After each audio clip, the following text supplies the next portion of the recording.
Hello and welcome to the 2022 Sox Machine season previews. I'm Josh Nelson and we bring you another episode previewing the Chicago White Sox upcoming season. Our previous episode was all about the Chicago White Sox infielders, a very strong group. This episode is featuring another strong group for the Chicago White Sox, and that's their starting pitching staff. There is an outside chance that a new face will join the White Sox rotation before opening day. But for this episode, we are focusing on the 5 projected starters for the White Sox going into 2022. Lucas Giolito, Lance Lynn, Dylan Cease, Dallas Keuchel, and Michael Kopech.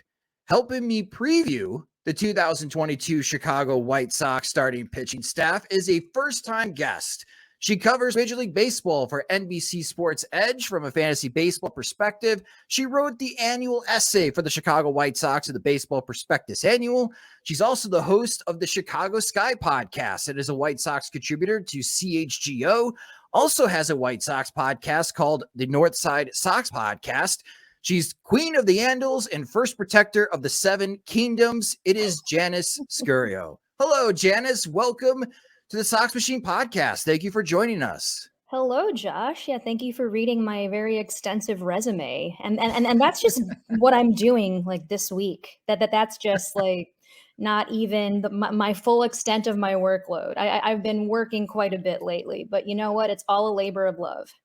Yes, and you do terrific work. And I know you love to analyze starting pitchers, so I thought this was a good fit to bring you on and leverage your expertise going into this 2022 season for the White Sox starting pitchers. And to start the conversation, let's talk about the state of the White Sox pitching staff coming into this season. How do you feel about the overall starting pitching group?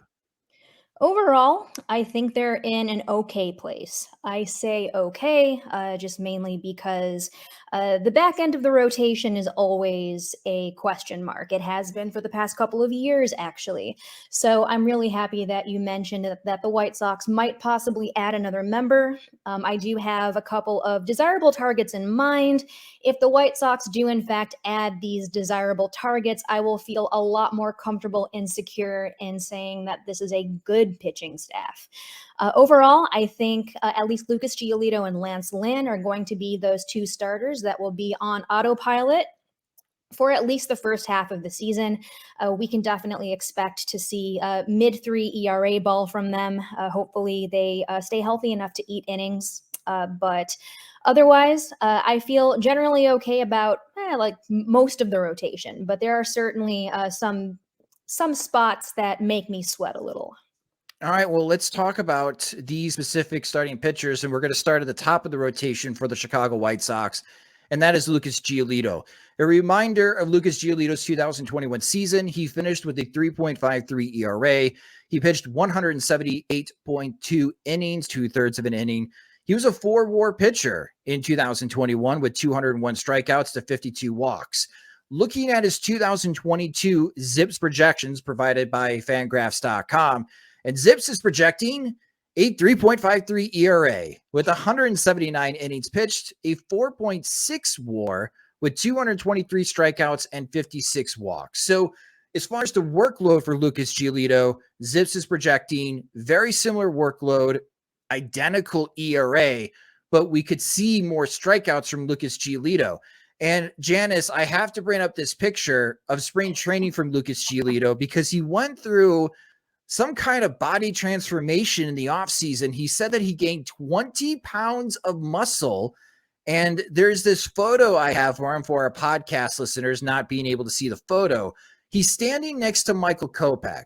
Now, Janice, you and I both know that Michael Kopech is not a normal dude when it comes to physique. He is shredded.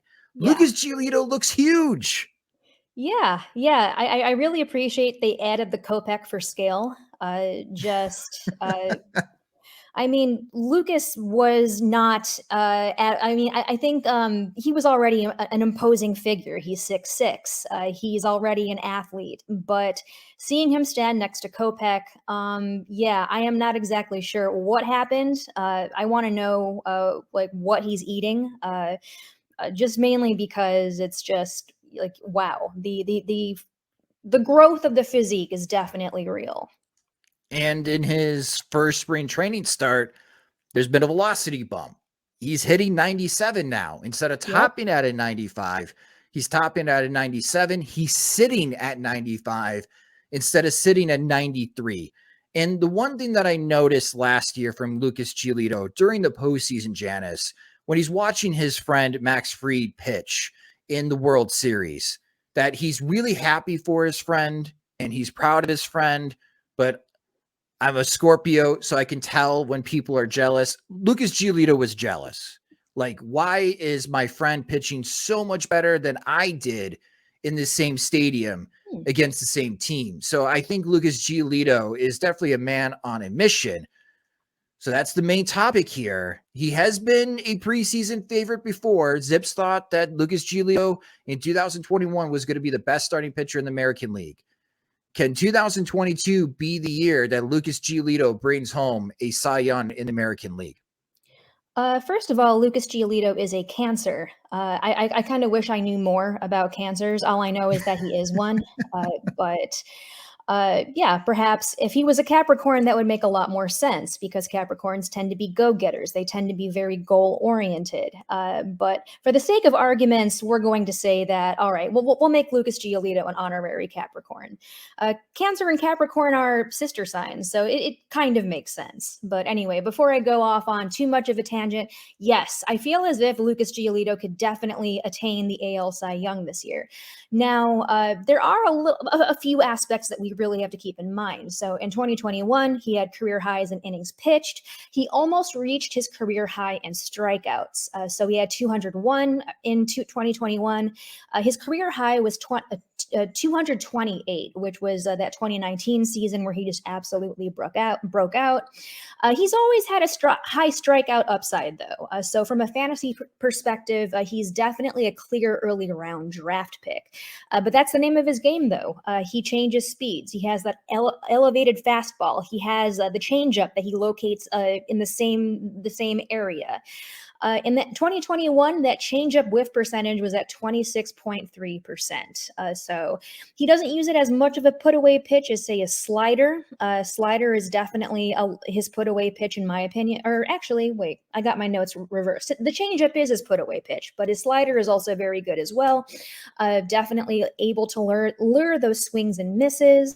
But given what you said about Gio's start yesterday, that elevated fastball looked so incredibly crisp. I just saw that swing and miss. I can't remember who he struck out, but it was just a beautiful thing to see.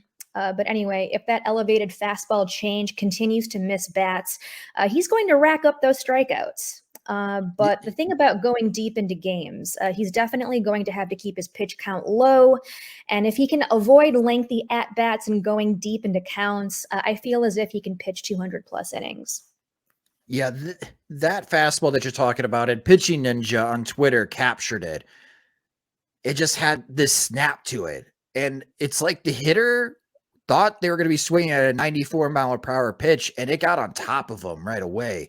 Yep. And you mentioned the changeup being Giolito's whiff pitch, and it's been a very effective strikeout pitch, especially in 2019 and 2020. But something that a stat provided by Codify, which Codify is helping Lucas Giolito with his pitch maps before each start going to the 2022 season, and has been working with Lucas Giolito and also works with Liam Hendricks as well. Lucas Giolito was the only pitcher in the American League that had 3 pitches to generate more than 90 whiffs over the season.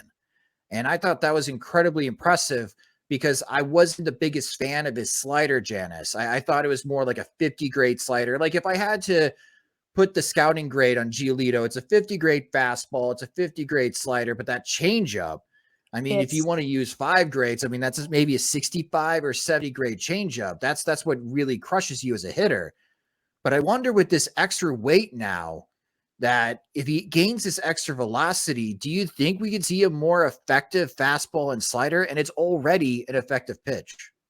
Yeah, he's definitely mixed it in. I just remember even his no-hitter. He sprinkled the slider in just at very opportunistic times.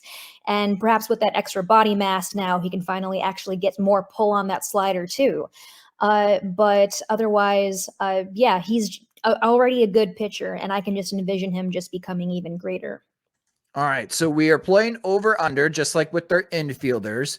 So the over under that I have for Lucas Giolito, and you mentioned it a moment ago, is 199 and 2/3 innings. All right, so right there, right to the 200 innings. So pretty much I'm asking you, Janice, do you think he's going to go over 200 innings, or do you think he'll fall short again of 200 innings? I think he can do it. I think he can go over. So there are a couple of just variables that will certainly help him achieve that goal. Like I mentioned before, he's going to have to stay healthy, also known as the White Sox way. So yeah, injuries, I think, especially that September 2021, injuries really befell that pitching staff. So he went on the 10-day IL in September. He strained his hamstring, and I think Baltimore. So the recipe for that 200 innings goal is definitely staying healthy, keeping those pitch counts low, plenty of swings and misses, which he already has already. I always talk about CSW quite a bit, which is called strikes and whiffs. He is always like up in the upper 30s, lower 40s, which is where you really want to be, especially if you're a strikeout pitcher. And also, too, maybe pitching to soft contact here and there. But otherwise, I think he can do it. I think it's absolutely attainable for Lucas. Over. I agree with you that it's obtainable. I am going with the under. The reason I'm going under is I think at some point, Janice, Tony La Russa is going to give Giolito those days off. Like, if I envision a Lucas Giolito American League Cy Young season, I'm looking at like 185 innings. And that's so close to 200, right? That's like 2 extra starts. But if he makes 30 starts this year and he's averaging 6 innings per start, well, he's right there at 180. The question is he going to be allowed to get the 32 or 33 starts? Is he going to be allowed in April to go 6 or 7 innings, or the White Sox going to cap everyone in the starting rotation, no matter tenure, 5 innings because of the lockout? I don't know if we see anyone reach 200 innings in the American League this year. And I know that was a very big sticking point in the National League last year when it comes to the Cy Young conversations. But Right. I'm shaky on the April usage, but I think you are going to be right. If Giolito will go over, if Tony La Russa looks at him and says, physically, you're good to go. Do you feel good to go? And if Gio says, yeah, I can go 7 innings, we know La Russa, Giolito's going 7. To me, it's all about April usage. And if it's normal usage, I think you'll be right, Janice. I think Giolito will go over. Absolutely. And we all know that Giolito is a gamer. Like, he wants the ball. He never wants to leave. He wants to stay out there for as long as he can. So not only does he have the ability, but he also has the heart to accompany that. And you can't get mad at that. And I'm sure Tony can't either. All right. Well, let's talk about another kind of bulldog on the mound, and that is Lance Lynn, which the White Sox acquired last season in a move that we were all hoping for that the White Sox make to add to their starting rotation. And Lance Lynn was incredible for the White Sox in 2021. He had a 2.69 ERA in 157 innings with a 4.2 WAR. He struck out 176 and he walked just 45 batters. He was the big shot in the arm to the White Sox starting rotation. And in 2022, Zips is projecting a little bit of age regression, a 3.98 ERA, 176 innings, so more innings from Lance Lynn, but a drop in WAR, a 2.9 projected WAR for Lance Lynn, with an uptick in strikeouts at 186 and an uptick in walks at 59 walks. And Janice, when it comes to Lance Lynn, those projections, while they're not as great as the 2021 season, he is now entering his mid-30s. So the computer models are going to factor in age considerably for a pitcher like Lance Lynn. And unlike Lucas Giolito, Lance Lynn is not adding 20 pounds of muscle. He may add 20 pounds, but it's not going to be muscle. And I love him for that. Of But course, yeah. for White Sox fans watching Lance Lynn now in 2022, what should they expect in year 2 with the White Sox? Well, I have to say that when I was typing my notes up for this podcast, I typically just write a quick sentence to whatever comes to mind when it comes to a player. And I wrote down big boy throw hard with many fastballs. And I didn't erase it. So I guess I'm obligated to say that on this podcast. So I definitely, I somewhat agree with those projections. Just, reluctantly also being in my mid 30s as well. I feel as if that barking knee that happened to Lance last September is definitely something to keep an eye on. But otherwise, a quick side note, I think this was the most satisfactory contract extension the White Sox have done in recent history. And the dude also just placed Yeah. third in Cy Young voting. Dude is locked in.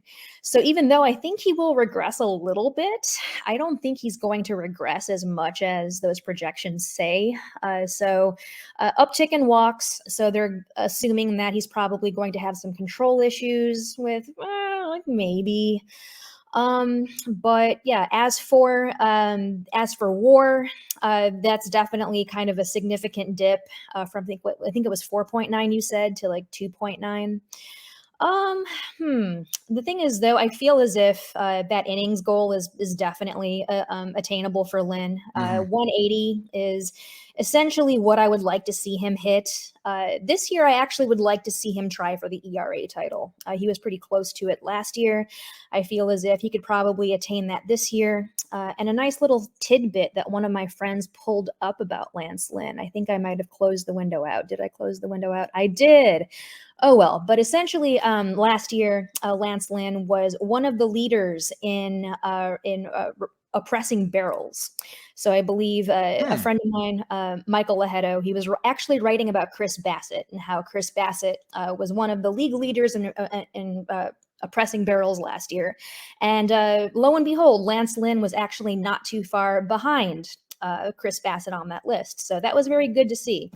He also had another stat regarding ex-Wobacon, or ex-Wobacon, as I like to call it. And Bassett was another leader on that list. And lo and behold, Lance Lynn was also a leader on that list too. So I pointed that out and was like, all right, you're writing about Chris Bassett when you're completely ignoring a perfectly good Lance Lynn over here. Mikey called that out and was like, okay, yes, fine. Like, I'll talk about Lance Lynn later on. I'm like, okay, yes, thank you. I did want the White Sox to acquire Chris Bassett for those reasons. Yes. Especially pitching at a ballpark like Guaranteed Rate Field, one of the most home run friendly ballparks, especially in the American League, might be the most home run friendly ballpark with the modifications at Camden Yards in Baltimore. If the White Sox were able to acquire Chris Bassett, I thought, wow, that would have been a fantastic addition because he does such a great job of avoiding hard contact. But they do still have Lance Lynn, who does a very good job. The follow-up question I have regarding Lance Lynn, and this is more like a feeler type of question, Janice, is Houston. He has a terrible time against the Houston Astros. They know him very well. They have a very good book on Lance Lynn. If these two teams meet again in the postseason, do you have any concerns about Lance Lynn's ability to limit the amount of damage a Houston Astros lineup can do against him? Whew. I already know that at face value, Lance Lynn, like you said before, the Astros have his number. And especially in a postseason setting where not only are you factoring regression, but you're also factoring in fatigue from the regular season going into the postseason too. Yeah, I definitely would have a little bit of concern there. That's definitely a double threat, not only just having the forces of regression and just general fatigue working against you, but yeah, when an opposing team just knows you like the back of their hand, that also poses a huge problem too. Well, I mean, in generally, you can say that the Astros just have the White Sox collective number, but especially at Minute Maid Park. But we don't have to go too much into that. But I'm already having flashbacks from the war, aka the 2021 ALDS. So Yeah, fun times. Speaking of war, so that's the over-under for Lance Lynn. I put the over-under at 2.995 WAR. And when you go to Fangraphs and Baseball Prospectus or Baseball Reference, sure, they can give you the extra digits, but they always round up. So I'm asking you, Janice, over under a 3-WAR season from Lance Lynn in 2022. If Lance Lynn is going to fight Lucas Giolito for the Cy Young Award, then I'm going to say over. Just mainly because I think we're going to talk a bit about this when we get into Dylan Cease. But yeah, if he gets those strikeout totals high, if he goes deep into games, if he, of course, like stays healthy, once again, the White Sox way, if he's able to just keep that ERA down. As a result, that ERA will certainly kind of be at that 4.9, or what I think that was 4.9, the number you showed me before. It will be in that neighborhood. So I'm going to be optimistic here, even though Lance kind of has the demon of the mid 30s hanging over his shoulder. I'm going to say over. I'm going to go over as well. I don't know if he's got another 6-WAR season like he did with the 2019 Texas Rangers. That was a career year for Lance Lynn. But man, he was so good against American League Central. And he's so good against everyone else outside of the Houston Astros. I still believe in Lance Lynn. And I still remember the arguments that I had with folks on social media about acquiring Lance Lynn. Oh, he's not that good. And then 2021, redemption. It was a fantastic season for Lance Lynn, and I'm excited to see what Lance Lynn has in store for the White Sox and White Sox fans in year 2 with the ball club in 2022. Let's talk about someone that's got a lot of hype coming into 2022, and that is Dylan Cease. Cease had a dramatic change, especially in strikeout rate from 2020 to 2021. He had a lower strikeout rate than Dallas Keuchel in 2020, and then Cease had one of the best strikeout rates in all of Major League Baseball in 2021. Recapping his general stats, he had a 3.91 ERA. He pitched 165 2/3 innings with a 4.4 WAR. He had 226 strikeouts to lead the White Sox with 68 walks. In 2022, Zips is projecting a similar ERA at 3.88, a little bit of a drop in innings pitched, 156 innings, a solid season at a 3.2 WAR, not quite to 200 strikeouts, but Zips is projecting 196 strikeouts with a slight uptick in walks at 73. I mentioned the hype, Janice, coming in this season for Dylan Cease. And I think a lot of it is a pitcher that's also very similar to Dylan Cease, this high velocity fastball and this devastating slider. And that is Corbin Burnes with the Milwaukee Brewers. And White Sox fans know, watching Burnes play against the White Sox in 2020 and dominating, wow, this guy's pretty special. Maybe the White Sox should trade for him. And that was a hot rumor for a second during the offseason that never came to fruition, obviously. I remember. Yeah. But Burnes went and had a dominating season for the Brewers in 2021 and won the National League Cy Young, a very close race with Aaron Nola of the Philadelphia Phillies. But Burnes did win. And there's a lot of people entering 2022, Janice, especially with fantasy baseball, that circle Dylan Cease's name and say, if you're looking for another Corbin Burnes in 2022, this is your guy. So I ask you, Janice, can Dylan Cease follow the footsteps of Corbin Burnes in 2022? I can tell you from a fantasy note, fantasy people love strikeouts, and yeah, his strikeout upside is very high. So fantasy people absolutely love Dylan Cease. One thing I want to give Dylan Cease huge credit for is reducing the discrepancy between his ERA and his FIP. In 2020, it was pretty bad.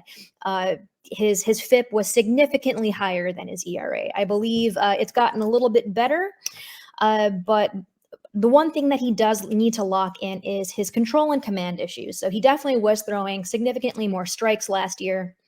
And to pivot towards Corbin Burnes, who is a 7.5 BWAR pitcher, like that's nothing to sneeze at, is not only did he capture the ERA crown, but he also gave virtually nearly no home runs. So he only gave up 7 home runs in 2021, which when you do the math, that's like wow, 38 homers per 9 innings. And that is the best mark among starters with 100 innings pitched. Like, that's pretty dang good. He was also the Major League strikeout rate champion this year with a 35.6 mark. And excluding 2020, that's the 5th best full season mark since 1999. Wow. I didn't even know that. Wow. So is that Pedro in 99? Yep, Pedro. Yeah, all this information is from Fangraphs, by the way. So, the least home runs, the most strikeouts, and I'm going to give you a wild guess. Corbin Burns probably also walked the fewest batters in baseball, right? Not exactly. He walked 5.2 of the batters he faced in 2021. I think it's the 11th best among starters who pitched 100 innings, but nearly the fewest walks are allowed. So essentially, in order for Dylan Cease to be Burns-like, most strikeouts, lowest ERA, fewest home runs allowed, and nearly the fewest walks allowed. So like you mentioned before, to be in a park like Guaranteed Rate Field, limiting home runs is definitely going to be one of Cease's big tasks here. That's a really good point. So it's a really high bar. I mean, Corbin Burns had a very special 2021 season with the Milwaukee Brewers. But again, there's a lot of people, they're always looking for a dark horse, American League Cy Young contender. And I know for a lot of White Sox fans, they point at Dylan Cease as someone that could emerge out of the starting rotation to contend for the American League Cy Young. You mentioned the strikeouts. So let's talk about that for over under. Zips doesn't think that Cease can repeat a 200 strikeout season. Very close. 196 is the projection for Dylan Cease in 2022. But I'm putting the over under at 199 and a half strikeouts for Dylan Cease in 2022. So Janice, do you think he can go over and put up another 200 strikeout season, or will Cease fall short? I am going to say just over. I'm not exactly sure if he could tie his total from last year of 226, but his K rate is definitely superb. I feel as if that is what he has going for him. 31.9. That is nothing to sneeze at. So do I think he's going to rack up his last year's number? I don't really think he will, but I feel as if he will just be over 200. Yeah, it's tough to consistently carry 8 to 9 strikeouts per start. And that's what he would have to do if he makes, again, the math, very simple math. He makes 30 starts. He averages 8 strikeouts per start. Okay, you're at 240. You're kind of in the Garrett Cole, Max Scherzer, Jacob deGrom type of range in Major League Baseball. Like, Cease is not that far away from some of the elite pitchers in the game, especially when it comes to strikeouts. Right. I agree with you. I think he's going to hit over, but it's going to, the number I envision is like 205. Like, it's going to come down to the very last start of the season for Dylan Cease. Like late September, it's going to be just a chilly afternoon. And he's just going to hit like 204, 205 is what I'm envisioning.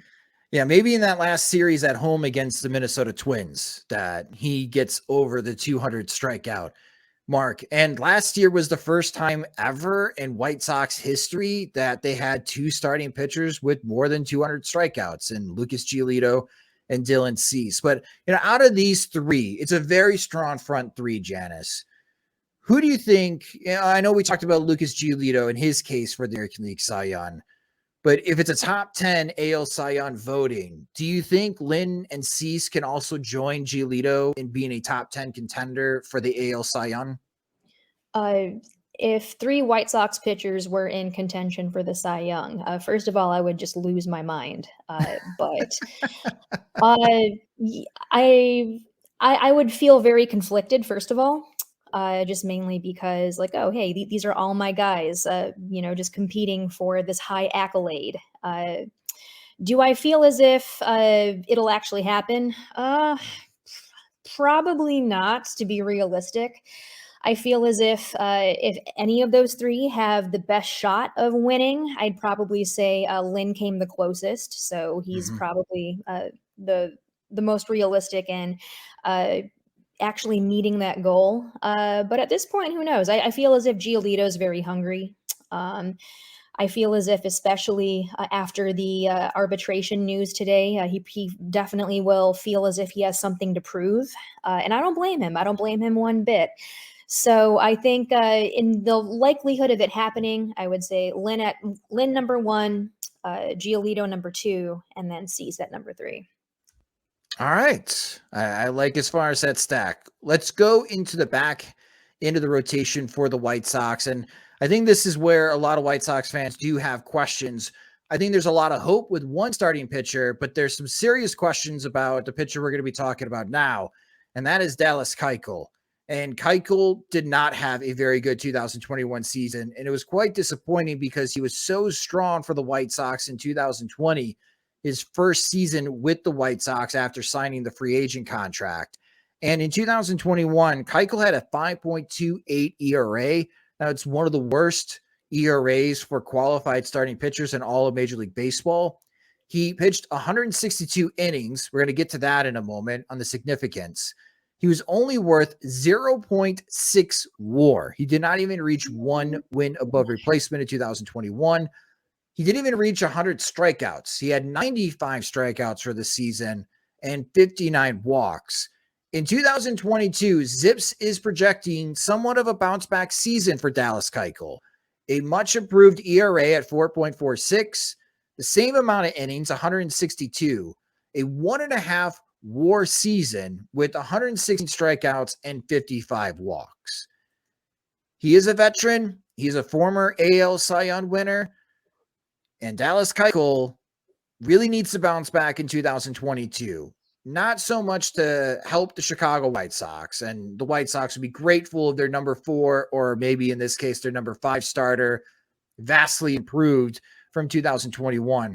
But I also look at the perspective of Dallas Keuchel himself, because he's at the edge here in his career, where if you do not bounce back, Janice, in 2022, and the White Sox let you go and you become a free agent, sure, you can maybe sign 1-year contracts, but you're going to become a mercenary and you're going to have to wait until all of the other starting pitchers sign. And it's just a tough way to continue your career into the 30s. So for Dallas Keuchel coming into this season, Janice, do you think he can bounce back? Oh man. All right. So like a lot of the prepackaged meals I get, oh boy, if you did ad reads on this podcast, this would be a great time to do an ad read. I think he's cooked. I think yeah, he's definitely cooked. Age 34 season, he's plagued by back issues. Regression is certainly a thing when you look at his numbers. But hey, maybe he'll bounce back. I think those projections are very optimistic, and maybe he'll be perfectly fine as a fourth starter in the in the rotation. And if he is released, I can definitely see him being picked up as a 5th starter elsewhere. But perhaps maybe that's a little too optimistic. So he definitely had career highs in home run rates, lows in an already abysmal strikeout rates. I mean, he's not a strikeout pitcher, but the drop in that number was significant enough to be noticed. So I don't know. I don't know if he can't be that bad is really good enough for this rotation, especially a team that's looking to make the postseason, let alone go deep into the postseason. But I do have a couple of issues with Keuchel, and this was even back in 2020, where he was like pretty palatable in 2020. He has a very real problem of falling apart after the 5th inning. That is, even if he gets that far. So in 2021, at least, he's got a 5.40 ERA in the 5th inning. That's with 25 innings pitched, and a 12.27 ERA in the 6th inning. That is with 14.2 innings pitched. So a little bit of a small sample size, and this is just 2021, but I can also assure you that these numbers were just as bad in 2022. So, yeah, to be honest, I'm a little disappointed that the White Sox didn't go after a second lefty starter on the back end to at least try to fulfill Carlos Rodon's shoes. I feel as if they should have taken a chance on Yusei Kikuchi. I recognize that, yeah, he fell flat in the second half, but he's also just as much of a bounce back candidate, if not stronger. I don't think the White Sox would have offered the contract the Blue Jays did, but I think the Kikuchi should be good in the hands of the Blue Jays pitching coaches, but at the same time, Ethan Katz could have probably done just as good of a job with Kikuchi as well. But other than that, I know we'll probably talk about this later on in the podcast, maybe. But I feel as if Sean Manaea would have been an excellent fit on the White Sox as well. I don't know if they're going to trade for him or perhaps wait until he hits free agency. But otherwise, the Dallas Keuchel problem is absolutely a real thing. I'm going to be paying attention to his cutter because that pitch was worthless in 2021. Yes. And yes, Steve Stone, if you watch the broadcast, in his way, was very nice in saying this pitch is worthless for Dallas Keuchel. He had a terrible time with the command of the pitch. Could not locate it on the outside or even on the inside corner against righties. And I think that's going to be the crucial pitch, Janice, for Keuchel coming into this season. If he doesn't have to cut fastball, then you got this sinker changeup combo from a lefty that is just going to sit on the outside corner. And if he doesn't have his pinpoint command, then you're going to see walks. You're going to see maybe 20, 25 pitch innings. And as you just mentioned, you don't want him to face a lineup a third time because he gets killed. Yes. Mm-hmm. He could make 30 starts for the White Sox, but I don't think it's crazy to say he may not even get 125 innings this year as far as pitching for the White Sox. And that goes into our over-under for Dallas Keuchel. And I put the over-under at 159 and 2/3 innings. And there's a reason why. If Dallas Keuchel pitches more than 160 innings in 2022, his contract option for 2023 automatically vests, and he has a guaranteed contract for the White Sox in 2023. I cannot stress this enough. As someone that has argued for 9 seasons on this podcast against service time manipulation, I am begging the Chicago White Sox to manipulate the service time of one of their veteran starting pitchers so they do not reach 160 innings. Tony La Russa, I do not care how good Dallas Keuchel looks to you during the season. He cannot reach 160 innings because the White Sox need that payroll flexibility. All right. So that's what I think about Dallas Keuchel's over-under. I am very strongly taking the under. Janice, how do you feel about the innings workload for Dallas Keuchel in 2022? I think the third time through the order is definitely a Dallas Keuchel problem thing. I think I even tweeted that my least favorite Harry Potter book is Dallas Keuchel and the third time through the order. I'm going to have to go under as well. I definitely don't think he's going to hit that 159 and 2/3. I mean, I honestly kind of hope I hope he doesn't, honestly, just mainly because, I really cannot stand to see any leads blown, especially in the 5th inning, especially in close games, especially when the offense, for whatever reason, can't figure out the opposing pitcher. But that's a conversation for another day. But I will very strongly go with the under. And you have this deep bullpen. Why not use it for Keuchel starts? I mean, you're going to have Reynaldo Lopez part of the bullpen.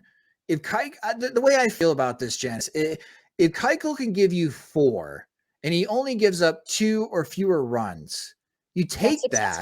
Yeah, precisely. Yeah, you take that, give the ball to Reynaldo Lopez, let Lopez take care of the order one time through, see if he can get through 2 innings. And then you're in the 7th inning. Now you can use your Bummer and your Joe Kelly or your Kendall Graveman or, God forbid, Craig Kimbrell to hand the ball off to Liam Hendricks. Like, I view that as a successful game plan for Dallas Keuchel starts in 2022. I think if you get 4 innings and 2 earned runs out of Dallas Keuchel, that is a successful Keuchel outing. And I know he's a veteran and he's going to be angry about it, Janice, about I'm feeling good. I can give you 6 innings. I can give you that quality start, right? Starting pitchers want those quality starts. But I think this is something we're going to be talking about, writing about during the 2022 season. And maybe this is a good thing that Tony La Russa is managing the White Sox with his experience. He's going to have to handle this veteran who still believes they have the stuff to be an effective starting pitcher, when in reality, everything else, the results from his pitching is suggesting, no, you don't.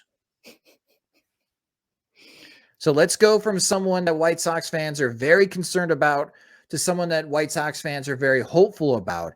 And this is going to be his first time starting or being a starting pitcher since the 2018 season. And that is Michael Kopech. And Michael Kopech, electric as a starter in that 2018 season. We saw him dominate in AA and AAA before getting a taste with the White Sox that season. We all know that he had to get Tommy John surgery, so he missed all of 2019. He opted out of the 2020 season, so he missed all of 2020. So we had a 2-year gap of not watching Michael Kopech pitched, and he returned to the White Sox in 2021 and was mostly in the bullpen. He had a few spot starts sprinkled in, especially during doubleheaders. But Michael Kopech was very good in this role. He had a 3.5 ERA. He pitched a very nice amount of 69 and 1/3 innings with a 1.7 wins above replacement. And this is incredible. Even though he was in the bullpen, Kopech struck out 103 and walked just 24 batters. In 2022, Zips, who has always been a big fan of Michael Kopech, is projecting a 3.76 ERA, and this is the number that's eye-opening, projecting 146 innings from Michael Kopech in 2022 with a 2.8 wins above replacement. So Zips is projecting that Kopech will be just as valuable as Lance Lynn with 196 strikeouts and 69 walks. And I am enthusiastic based on these projections and reading them, Janice, because I feel like these are pretty bold projections for someone who had a 2-year layoff, only pitched 69 innings, mostly out of the bullpen in 2021. And Zips is projecting the 50th percentile projection that Michael Kopech could be just as good as Lance Lynn. And we talked about Lance Lynn being very critical to the White Sox success earlier in 2022. But I think the big question that I have for you, and I think anyone that covers this White Sox team, is the workload for Michael Kopech. Do you believe there's going to be an innings limit for Kopech in 2022? And maybe my follow-up question to that is, should there be? Oh man, so Zips loves Michael Kopech, and honestly, I do too. So I love what I saw in Kopech last year. His xERA and K rate were among the best in the league. He also has a great XBA against too. So when he does pitch to contact, he's not necessarily giving up hits. Kopech's workload last year was a little worrisome to me. So, like you mentioned, he only pitched 69 innings. That's just 4 more innings than Jose Ruiz. You mentioned that he did make a couple of spot starts and double headers. I feel as if there were plenty of more opportunities to jump in the rotation, especially in September, where a couple of members of the rotation were placed on the shelf. I also feel as if longer relief appearances could have been utilized well, too. If I was Tony La Russa, I would have made sure that Kopech would have had around 100 innings of work last year to make sure he's properly ramped up to join the rotation. So I feel as if, was it 145 that Zips was projecting he'd pitch? 146. So yeah, right there. Oh my goodness. Yeah, to go from 69 to 145, that's quite a jump. I'm not exactly sure I agree with that, just from a workload standpoint. But who knows? Maybe Michael Kopech will have some sort of Carlos Rodon like revival. But even Rodon's workload last year was honestly kind of questionable too. He pitched quite a bit for someone who hadn't pitched many innings for the 2 years prior. Mm-hmm. And so that's why, he kind of lost it in August and September as a result. So just to make sure he's healthy, just to make sure Kopech is properly ramped up, I would say this year, I think around 125 might be a little healthier, maybe even less, maybe 100 to 125 would, in my opinion, be a lot more accommodating, at least from a more like a health standpoint. And that goes right into our over-under because I put 125 innings for the over-under. So you're feeling under 125 innings for Kopech. It should be under, in my opinion. Should be. Okay. But I bet they go over. I think you are right. And I think what they're going to do, Janice, is they're going to use Dylan Cease as a guide here. Dylan Cease had a big innings jump from 2020 to 2021, and he was fine. But as you point out, Michael Kopech is closer to Carlos Rodon than he was to Dylan Cease. We didn't see Cease have a 2-year layoff. I mean, we saw him in 2019 make his debut with the White Sox, and he pitched, I think, a little over 70 innings when he made those starts. And of course, 2020, it was just a limited workload because of a 60-game season. But Cease had a full 2019 season.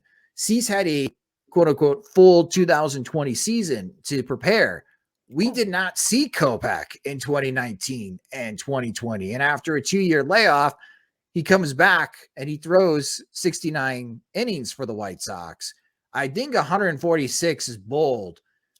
And if the White Sox do allow him to go over, and the more I talk about this, I think I'm going to agree with you. I'm going to take the over. I don't know if that is the best idea, but he is young. Physically, I think he can handle the workload. And it's just going to be fingers crossed, can that elbow? And now that he's moving from bullpen to a starting role, the mental aspect of being a starting pitcher and getting your physical regimen in place to make a start every fifth day is an adjustment for Michael Kopech. And I know he's very eager. And I think a lot of fans would disagree with me, like, well, don't use kid gloves on him. It's time to unleash Michael Kopech. I would like to see a strong Michael Kopech ramp up the innings workload late in the season than early in the season, if that makes sense, Janice. Like, I'm cool if Kopech only makes his starts where he's throwing 4 innings per start in April and May, and then save those 6 to 7 inning starts and just unleash him in the postseason. I don't want to see what we saw with Carlos Rodon. He's making 7, 8 complete game appearances, and then we don't see him in August because he's got to get shut down for arm reasons. Yeah, I agree with that entirely. I feel as if, just limiting the workload early on, especially April and May, and pivoting back to Rodon for a quick minute, even though I thought the no-hitter was absolutely magical. I loved every moment of it. I don't know, that there should have been a part of me that should have been like, is it okay for someone who is so close to just coming off Tommy John surgery to be pitching this much so early in the year? But yeah, I think the proof was definitely in the pudding, especially in August and September. I wish Carlos all the best. I'm going to miss him on this team, but I feel as if he definitely could have been handled better in 2021. And I hope the same thing doesn't happen to Kopech. I feel as if your plan makes sense to me. Just give him these 4 5-inning starts, and then later on in the season, like especially once we start going up against more formidable opponents, especially when the White Sox make the postseason, that's when we can fully unleash the Kopech and solidify dominance in the American League again. And if Zips is right with the WAR projection for Kopech, there's an opportunity here for the White Sox to have 4 starting pitchers with a 3+ WAR. And I know we talked about Keuchel, and we don't have high expectations for Dallas Keuchel in 2022. But to kind of recap and conclude this episode and our season preview, the starting pitchers, I view this kind of the same way as when we looked at the infielders. Jim mentioned, man, you look at Anderson and Mikata and Abreu and Grandal. These could be, 4 guys at 3+ WAR or 4+ WAR or 5+ WAR. In the case of Anderson, Mikata, and Grandal, you could have 15 WAR in just those 4 players. And we know about Abreu's ability to drive in runs. This White Sox starting staff, Janice, I feel like has the potential to be 12+ WAR, excluding Dallas Keuchel, with the ability to maybe reach 15 WAR. So at the end of 2022, if we're making, bold predictions, do you think the White Sox starting pitching staff currently built can be one of the best units in the American League. Oh my goodness, yes. I just remember that first half where I think even early on in the season, Keuchel even had a couple of very solid starts, and a lot of folks just in the general baseball community were calling the White Sox rotation a five-headed monster. And if, we have a five-headed monster going into late September, early October, like, holy cow, this is absolutely going to be a team that goes deep into the postseason, that wipes out whoever the first round division opponent is. I would love to see the White Sox at least make the ALCS, and maybe maybe my expectations are a little too low. I don't know. Some people may think my expectations are a little too high, but I would love to see a team that easily wins the AL Central also at least win the first round for a change. No, I think those are very good expectations, especially for a team that is World Series or bust. And the difference this time may be on the White Sox starting pitchers, because we know that they really struggled in the postseason last year. And with the exception of Lucas Giolito in 2020 being dominant against Oakland, they didn't have a good game 2 start from Dallas Keuchel. They did not have a third starting pitcher in that postseason. The White Sox postseason faults have been on the shoulders of the starting pitching staff. And hopefully that changes in 2022, because we saw with the Atlanta Braves, when the starting pitching gets hot and when your bullpen is deep, you can go deep into the postseason. And the White Sox, I think, have the right mix of players to do that. We just need to see it happen in 2022. Well, this was a blast. I want to thank Janice Scurio so much for joining the Sox Machine podcast for the first time. Thank you, Janice, so much for joining the show and helping preview the 2022 Chicago White Sox pitching staff. Thank you, Josh. And that will conclude this episode of the Sox Machine podcast. And if you just discovered the Sox Machine podcast or our YouTube channel, you can subscribe to the YouTube channel at youtube.com/Sox Machine. You can follow us on Twitter. We are at Sox Machine. You can follow me on Twitter at SoxMachine_Josh. And you can subscribe to the podcast wherever you listen to podcasts. And if you are new to Sox Machine or a longtime lurker of Sox Machine, think about helping support us at patreon.com/Sox Machine, where our Patreon supporters, they get more. They get exclusive content. They get ad-free versions of both the podcast and the website. And they get the first opportunity to purchase our Sox Machine swag. Monthly plans start at just $2 a month, and you can sign up at patreon.com/Sox Machine. The Sox Machine podcast is a production of SoxMachine.com, your home for all things Chicago White Sox baseball, and part of the Blue Wire Podcast Network. Alongside Janice Scurio, I'm Josh Nelson. Thanks for listening and watching.